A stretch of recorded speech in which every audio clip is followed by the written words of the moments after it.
Alright guys, seated dumbbell press. Gandang exercise yan para sa ating shoulder. Daming tinatamaan na muscle yung shoulder press na yan. Parang isa siyang compound exercise. Tamaan yung upper body, pati tricep, pinatamaan din yan.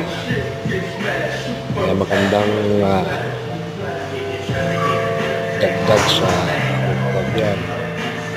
Dahan-dahan lang yan.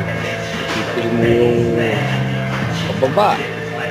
Pag mabilis, para makuha mo yung range of motion. Sabayan na next, habang hindi pa nagpapahinga yung muscle, ipits mo.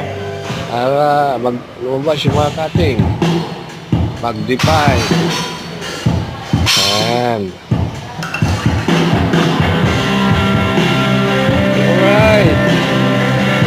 Yun lang guys. Thank you for watching.